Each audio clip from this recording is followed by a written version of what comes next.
하나님 말씀 요한복음 2장 1절에서 12절까지 말씀 교독합니다. 요한복음 2장 1절에서 12절입니다. 오늘은 1월 20일 화요일 아침입니다. 1월 20일자 본문 요한복음 2장 1절에서 12절입니다. 사흘째 되던 날 갈릴리 가나에 혼례가 있어 예수의 어머니도 거기 계시고 예수와 그 제자들도 혼례에 청함을 받았더니 포도주가 떨어진지라. 예수의 어머니가 예수에게 이르되 저들에게 포도주가 없다 하니 예수께서 이르시되 여자여 나와 무슨 상관이 있나이까 내 때가 아직 이르지 아니하였나이다.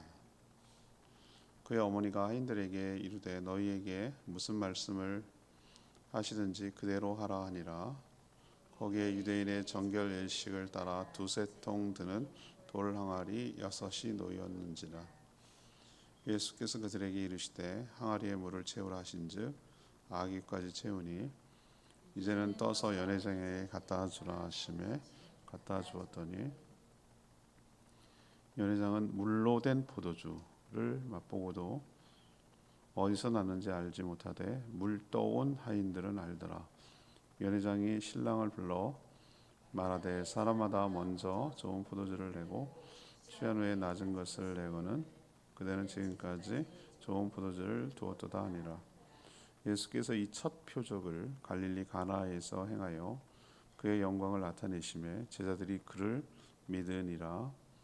그 후에 예수께서 그 어머니 형제들과 제자들과 함께 가버나움으로 내려가셨으니 거기에는 여러 날 계시지는 아니하시니라. 예, 우리가 잘 아는 가나 혼인잔치 비유 사건입니다. 예수님과 제자들이 갈릴리 가나 혼인잔치에 참석했는데 포도주가 떨어졌습니다. 그래서 이 사실을 마리아가 예수님께 얘기했죠. 처음에는 좀 냉수적이었던 것처럼 보인 예수님이 하인들에게 항아리에 물을 채우라. 이건 정결 예식을 위해서 쓰는 항아리인데, 그리고 나서 그 채운 물을 떠다가 주라고 했습니다. 그대로 했더니 포도주 맛을 본 연회장, 그 잔치를 주관하는 혼주 같은 역할을 하는 거죠. 연회장이 그 맛을 본 사람들이 감탄했어요. 이 최고급 포도주인 거죠. 그렇지만 어떻게 된 일인지는 몰랐습니다. 그렇지만 아는 사람이 있었죠. 예수님 말씀대로 물을 떠라 놔라. 그리고 채우라, 갖다 주라. 뭐 이렇게 했던 순종한 하인들은 이 모든 사실을 다 알고 있었죠. 이것이 예수님이 공생애 중에서 첫 표적이었고 이것을 통해서 예수님의 제자들이 예수님을 믿게 되었다. 이런 내용이 오늘 스토리입니다. 이 가나 혼인잔치 이 교훈은 무엇인가? 이 가나 혼인잔치에서 배울 수 있는 교훈은 무엇입니까? 이것이 오늘 질문이 되겠습니다. 첫 번째, 1절에서 5절까지 말씀. 부족하면 주님께 믿음으로 간청하라는 것이죠.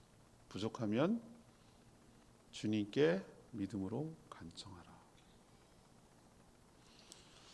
오늘 1절에 보니까 예수님과 제자들, 어머니 마리아까지 가나 혼인잔치의 청함을 받았습니다.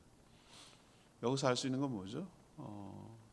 가나가 나사렛과 그렇게 많이 떨어져 있지는 않습니다. 옆 동네고 청함을 받았다는 얘기는 뭡니까? 관련이 있으니까. 우리도 뭐 청첩장을 아무나 돌리는 건 아니잖아요. 아는 사람, 올만한 사람에게 돌려서 가는 거죠. 그러니까 적어도 마리아가 알고 있다는 거잖아요. 예수님도 알고 있는 그런 것인데 이제 예수님이 공생애를 시작했으니까 제자들도 함께 모든 일거수일투족을 같이 하니까 같이 따라갔던 것이죠. 근데 포도주가 떨어졌어요. 이 포도주가 떨어졌다. 이건 참 심각한 문제인데 우리는 그냥 떨어졌으면 사다 먹으면 되지. 옛날에는 마트가 많이 발달이 안 됐고 포도주가 뭐 뚝딱 만드는 건 아니잖아요, 그죠? 겉절이처럼 그렇게 만드는 게 아니잖아요. 시간이 엄청 걸려야 되고 오래 묵을수록 더 맛있잖아요. 이 사실을 어머니 마리아가 예수님께 전한 거예요. 포도주가 떨어졌다. 몰라서 알려주는 걸까요? 왜 예수님께 이 얘기를 하겠습니까? 이것을 알게 하려는 게 아니라 이 문제를 좀 해결해 줬으면 좋겠다라는 간청의 의미잖아요. 그렇죠? 포도주가 떨어졌다. 이 얘기를 알려주는 이유는 그런 의미. 해결했으면 좋겠다. 해결해 줬으면 좋겠다. 뭐 이런 거죠. 이게 이제 주일날 본문이기도 한데요. 저도 그런 경험이 있어요. 전라도에 홍어 빠지면 잔치 안 했다고 막 엄청 욕 먹습니다. 실제로 내가 그걸 봤어요. 갔는데 그걸 숨겨놨더군요. 숨겨놨는데 안 내놓으니까 막 뭐라 하더라고요. 그래서 꺼내놓고 잔치에는 반드시 홍어. 근데 제주에 제가 와보니까 무슨 뭐 결혼식이건 장례식이건 꼭 빠지지 않는 것이 돼지로 만든 여러 가지 것들. 그게 수육이 됐든 뭐 돈베고기가 됐든 뭐 그게 뭡니까 그 해초에 넣고 하는 거 뭐죠? 뭐 그게 하여튼 뭐든지 간에 돼지랑 연관이 시켜서 잔치를 하더라 이 말이죠. 그래서 돼지 몇 마리 잡았냐가 여기 잔치 규모를 얘기한다라는 것을 알 수 있어요. 왜 그럴까요? 이 며칠 동안 진행되기 때문에 왜 며칠 동안 진행해야 되죠? 그 풍습이 지금 제주에 남아 있습니다. 서울은 딸랑 12시에 모이세요. 그리고 끝이에요. 피로연이 그냥 그때 밥 먹지 않으면 없는 거예요. 못 가는 거예요. 할 수 없는 거예요. 근데 여기는 흔적이 남아 있어요. 어떤 흔적이 남았냐면은 하루 예를 들면 길게 해요. 길게. 하루 종일은 아니더라도 길게 하더라고. 그 왜 그럴까요? 그 어떤 영향을 받은 거죠? 옛날에는 교통이 불편하고 통지가 되고 그러면은 미리 통지가 되면 어떻게 합니까? 한참 와야 되고 사정이 있어서 늦게 오는 사람도 있고 그 다음 날 오는 사람도 있고 여러 형편 따라서 도착해야 되는 거예요. 그러니까 잔치가 길어질 수밖에 없고 그 대규모 잔치를 하기 위해서는 혼자 집안이 해결할 문제가 아니라 동네가 돼야 되는 거예요. 동원하는 거예요. 그래서 서로 순으름이라고 그러죠. 서로 이렇게 품앗이 하는 것이 이 집이 집안의 잔치가 되면 다 같이 달라붙어서 도와주고 이 집이 되면 또 내가 역시 가서 도와주고 이런 식으로 할 수밖에 없는 구조예요. 왜? 그래야 그게 합리적이니까. 그때도 당시에 똑같다라고 저는 보여지는 거죠. 근데 포도주가 없다? 이건 어떤 의미냐면은 단순히 포도주 술이 없다 이런 개념이 아니에요. 우리가 생각하는 포도주 개념이 아니라 그들이 그게 뭐라고요? 물이라고 말씀드렸잖아요. 당시는 석회질이 너무 많았기 때문에 석회질을 어떻게 합니까? 가라앉히는 방법이 포도주를 발효하는 식으로 해서 밑에 불순물들을 다 가라앉고 위에 있는 것을 먹게 하기 위한 방법이 뭐였다고요? 물을 먹는 방법이었어요. 그래서 우리가 생각하는 와인 뭐 이런 개념이 아니라는 걸 좀 이해를 하면은 포도주와 떨어졌다는 얘기는 뭐죠? 이거는 뭐라 그럴까? 단순히 대접할 것이 떨어졌다 개념이 아니라 상당한 결례가 되는 거고 잔치를 망치는 꼴이 되는 거예요.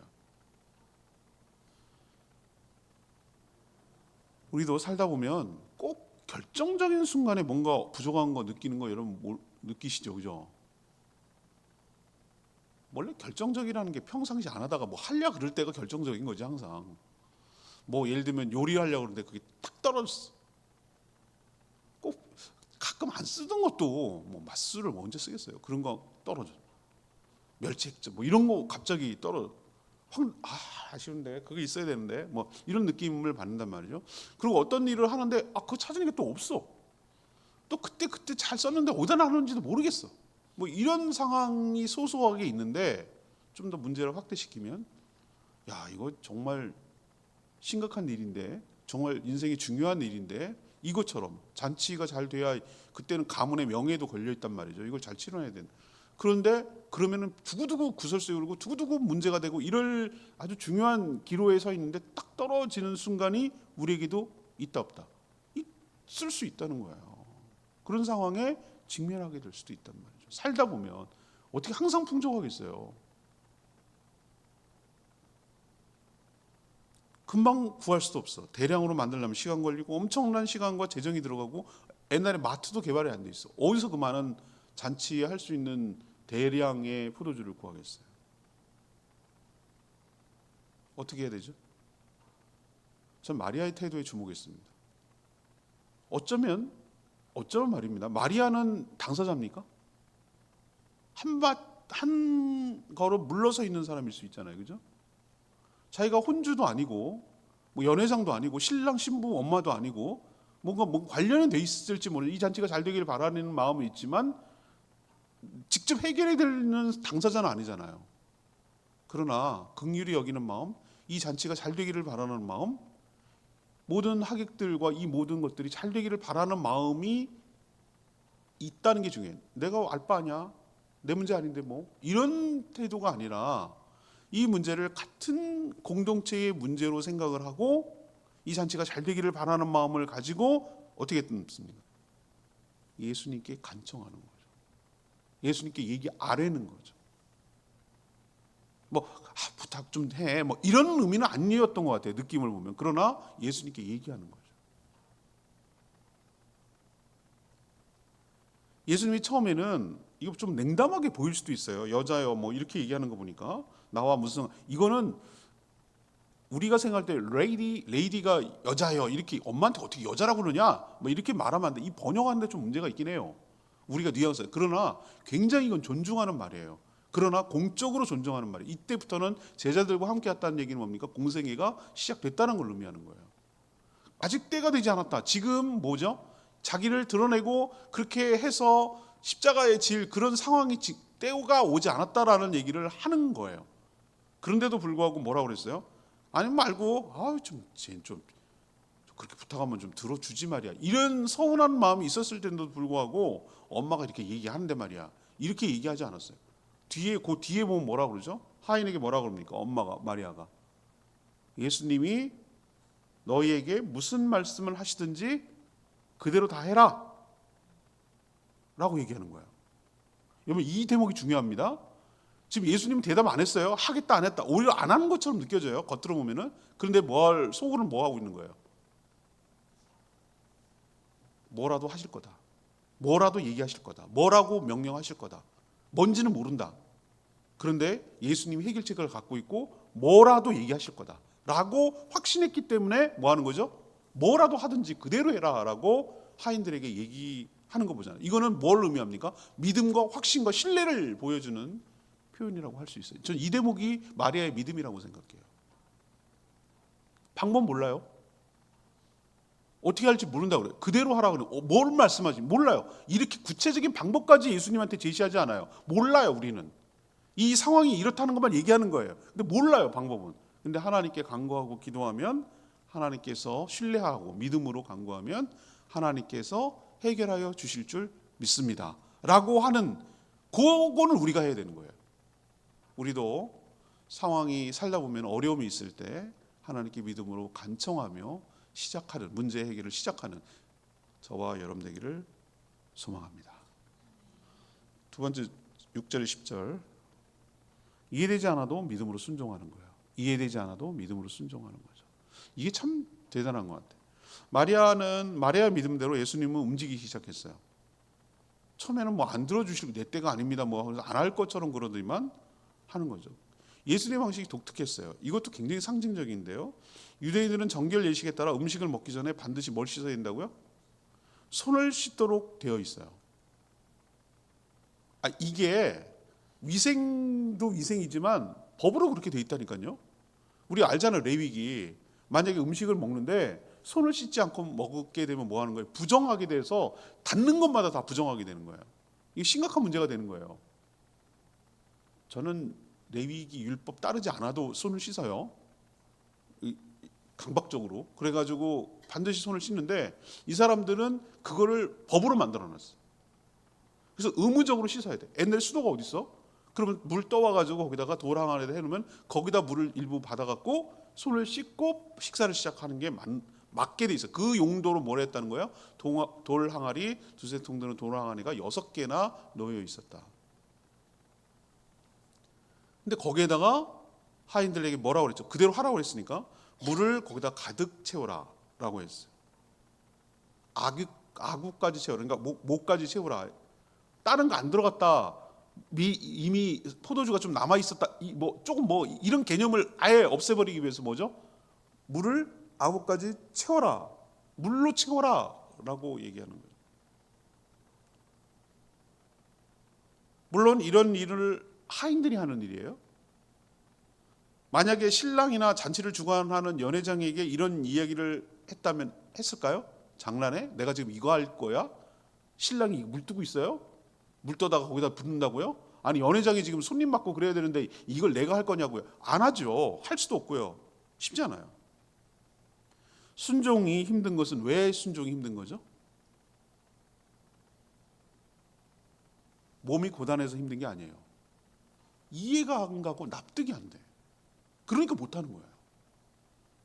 나 갖고 장난치 이게 말이 되는 소리라고. 물을 채우기는 했어요. 하라 그래 알았어. 하라는 대로 할게. 여기까지는 순종할 수 있어.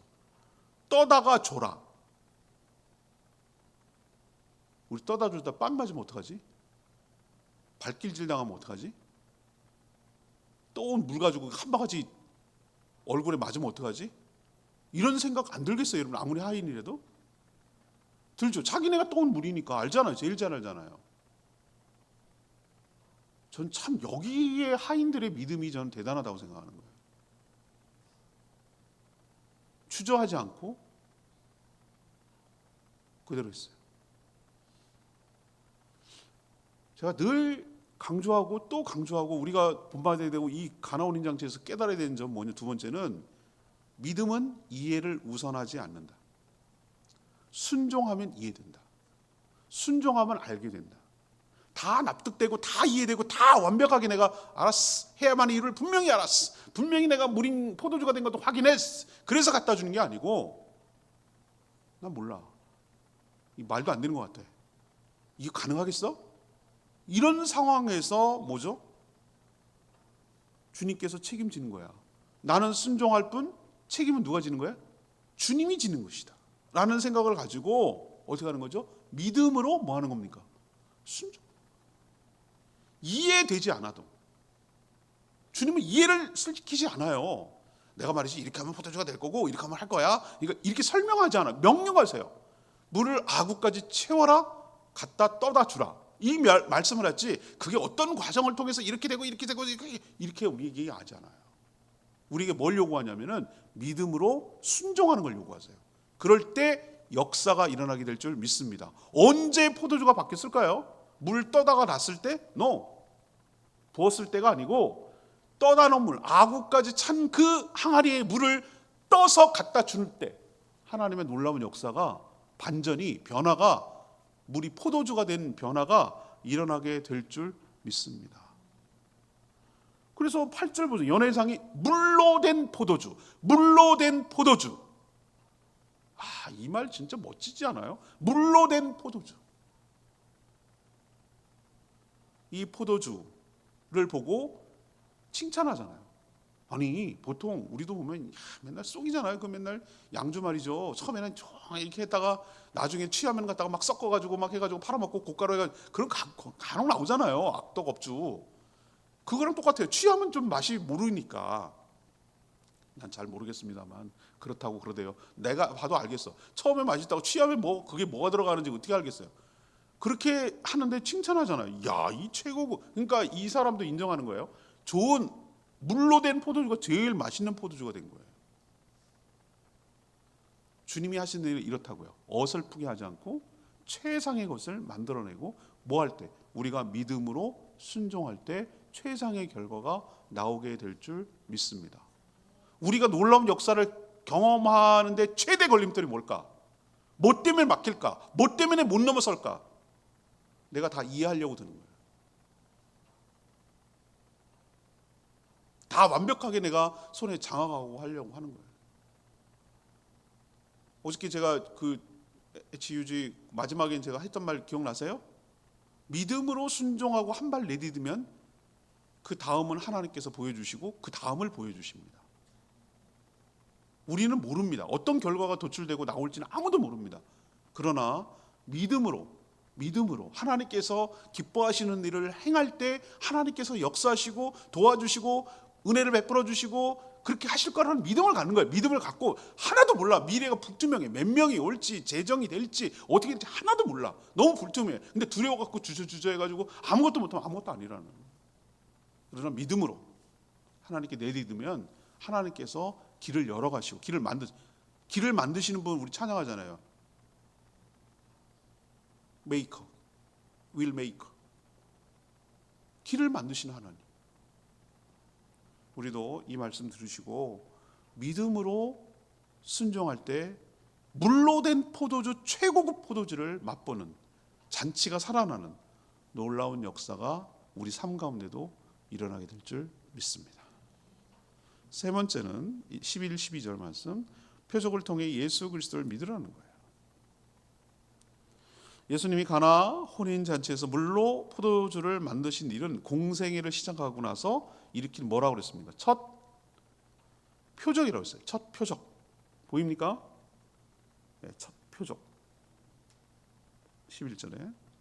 표적이란 말이 뭘까요? 그냥 기적이라고 안 하고 왜 표적이라고 그랬을까요? 제가 옛날에 CBS 방송할 때 그 표적이란 말을 설명한 적이 있는데, 표적이라는 것은 기적은 기적인데 특별한 기적이에요. 어떤 기적이죠? 예수님이라는 분이 이렇게 능력이 많아라는 걸 과시하는 것은 뭐예요? 기적이에요. 능력자. 그러나 표적은 다분히 뭐예요? 목적과 의도를 가지고 하는데, 그 의도가 뭐냐? 예수님이 누구신지를 보여주셔서 그를 믿게 하려고 일으키는 기적을 뭐라 그런다?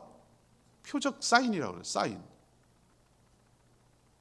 그래서 1차적으로는 제자들이 예수님이 바로 그 메시아구나, 진짜였네 라고 그리스도라는 것을 믿고 주님의 참 제자가 되게 하려는 것이 1차적인 목적이에요. 현장에 있던 자들. 그걸 어떻게 할 수 있습니까? 11절에 보면 뭐라고 그랬어요? 그의 영광을 뭐죠? 그가 어떤 분인지를 노출시켰다 이 말이에요. 그가 어떤 분인지, 영광이 그거예요. 자신을, 하나님의 그 모습을, 진모습을 뭐예요? 나타내 보이셨다. 그러니까 제자들이 뭐 했다? 믿었다는 거예요. 아, 알겠네. 예수님이 처음에 마리아에게 좀 냉담하고 뭐 여자여 뭐 됐대 어쩌고저쩌고 하다가 왜 이걸 했을까라고 왜 마음 고쳐먹고 그렇게 적극적으로 해줄 거라고 생각하냐면 제자들 때문이었어요. 물론 어머니도 그렇지만, 아니 이 잔치가 잘 되기를 바라는 것이 이 표면적인 것이 이유겠지만, 이 잔치가 흥이 깨지면 안 되고 자기랑도 알고 어머니도 알고 아는 뭐 일가 친척 정도, 뭐 친지 정도는 됐겠죠, 그죠? 뭔가 지인 정도는 됐을 거란 말이에요. 이 잔치가 잘 되기를 바라는 마음이 1번이었겠죠.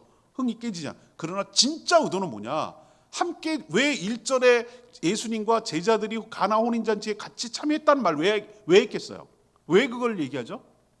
그리고 왜 공생의 첫 번째로 그가 예수님께서 첫 표적이라는 말을 왜 11절에 했겠냐고요? 왜 이런 표현을 썼겠냐고요? 다분히 이 표적은 어떤 사람을 의식한 거예요? 제자들이 예수님을 믿게 하려는 의도와 목적을 가지고 행한 것임을 우리는 알 수 있어요. 왜? 이 모든 하인들도 믿었지만 이 모든 전체 과정을 예수님 바로 옆에서 지켜봤던 누구는 알고 있어요? 제자들은 알고 있잖아요. 그래서 예수님이 이분이 진짜구나, 우리가 예언되었던 바로 그 메시아구나라는 것을 확신하게 되는 거죠. 그럼에도 의심해요, 나중에. 그렇지만 이런 경험치가 누적되는 거죠. 쌓이는 거죠. 그래서 주님을 더 신뢰하고 믿고 의지하게 되는 것이죠. 그렇지만 2차적으로는 이 글을 읽는 모든 우리 같은 사람들도 역시 예수님이 하나님의 아들이시구나, 그래서 그가 그리스도시구나라는 걸 믿고 생명을 얻게 하려는 것이 2차적인 목표입니다. 첫 표적이 가나 혼인 잔치라는, 거기에 물로 포도주를 만드는 거라는 것도 저는 의미가 있다고 봐요. 이건 뭘 의미하죠? 예수님이 이 땅에 오시면, 영광을 드러내시면, 이 땅에 오시면 모든 결핍된 것에서부터 풍성한 은혜와 축복으로 기쁨이 넘쳐나는 잔치 같은 삶이 시작된다. 예수님 때문에 라는 것을 우리에게 보여주고, 구약의 손 씻는 물 가지고는 이 문제를 해결할 수 없다. 새 언약, 신약에 따라서 은혜와 진리의 복음이 이제부터 시작되는 것이다. 누구로부터? 예수 그리스도의 오심으로, 그의 사역으로부터 시작되는 것이다. 그래서 영광을 드러내 주님을 믿게 되는 것이 이 표적의 목적입니다. 우리 역시 표적이 중요한 것이 아니라 표적을 일으키는 주님을 믿는 것이 더 중요함을 깨닫고, 주님이 하시는 일을 보고 하나님의 살아계심을 확신하고 더 신뢰하게 되는 저와 여러분 되기를 원합니다. 9절 말씀, 레위기 말씀. 연회장은 물로 된 포도주를 맛보고도 어디서 났는지 알지 못하되 물도 온 하인들은 알더라. 연회장은 신랑을 불러 최고급 포도주 얘기했어요. 물로 된 포도주. 참 이걸 설교 제목할까? 물로 된 포도주. 물이 최고급 포도주가 됐죠. 이 포도주를 마신 하객들은 그 맛을 며칠 동안 잊지 못하고 신랑과 연회장을 칭찬했을 겁니다. 연회장도 체면을 살린 사실 때문에 한동안 기억을 했을 겁니다. 잘 됐어, 좋았어 아주, 이렇게. 신랑도 어리둥절했겠지만 처음에 위기를 넘겨 무사히 혼인잔치가 끝난 것에 안도하면서 오랫동안 기억을 했을 거예요. 아마 평생 기억할 수도 있어요. 그러나 순종했던 하인들은 이 사실을 평생 동안 잊지 못했을 것입니다. 더 나아가 이 모든 것을 다 지켜보고 알았던 제자들은 예수 그리스도를 영원토록 잊지 못하고 알았을 것입니다. 이런 사실이 무엇을 보여주죠? 이해를 넘어 순종한 자만이 믿음이라는 은혜와 축복을 누리게 될 줄 압니다. 우리도 이해를 넘어 믿음으로 순종할 때 하나님의 놀라운 경험을 경험하게 될 줄 믿습니다. 이건 주일 너무 귀한 말씀이라서 주일날 다시 말씀을 드리겠습니다. 오늘 말씀 붙들고 기도하기 전에 아까 불렀죠? 325장 찬양집 325장. 거룩하신 하나님, 내가 약할 때 강함 주고 가난할 때 우리를 부욕케 하신 주님, 감사.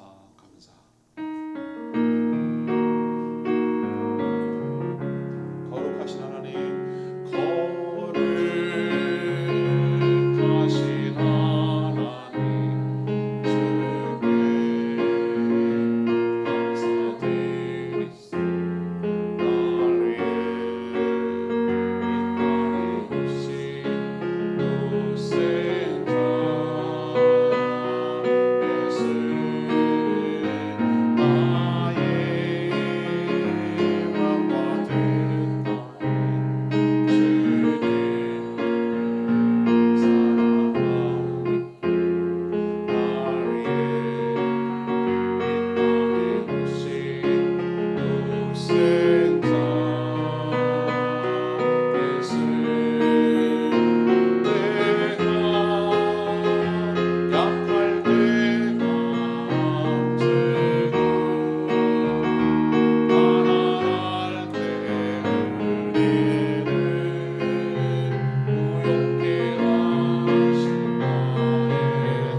살다 보면 포도주가 딱 떨어진 잔치처럼 결핍이 아니라 당황스럽기도 하고 당혹스럽기도 하고 이걸 어떻게 해결해야 될지 모를 인생의 위기와 어려움에 직면할 때가 있어요.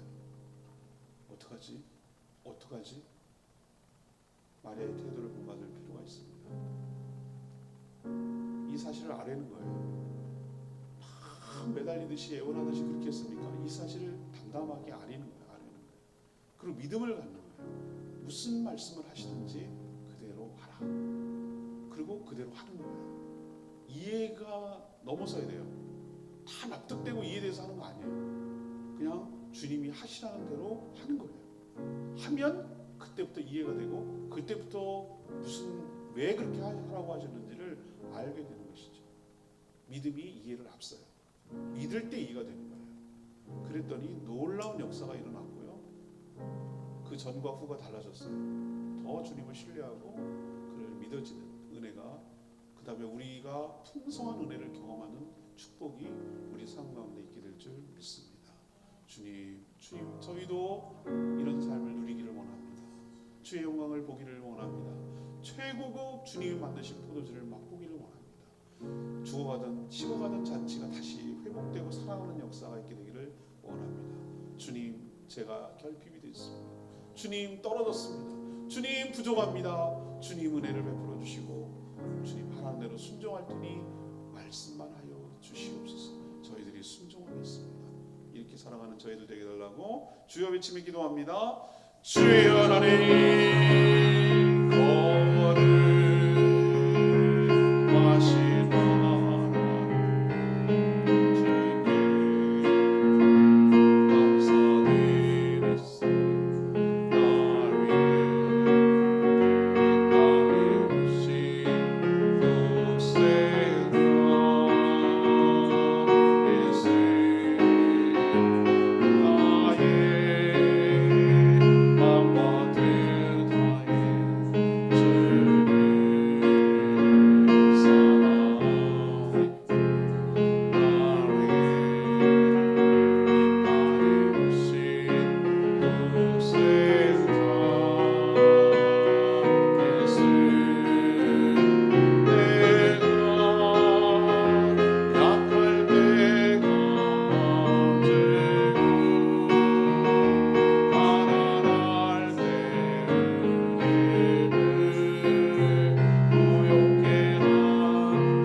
하나님, 저희도 살면서 결정적인 순간 꼭 있어야 하는데 난감한 상황에 어찌할 바를 모를 때가 많습니다. 그럴 때 당황하거나 주저앉지 않게 하여 주시고 원망하거나 불신하지 않게 하여 주시고 믿음으로 주께 간구하게 하여 주시옵소서. 무슨 말씀을 하시든지 믿음으로 순종하게 하여 주시옵소서. 저희 상식과 이해를 넘어 온전히 주님만 신뢰하며 따르게 하여 주시옵소서.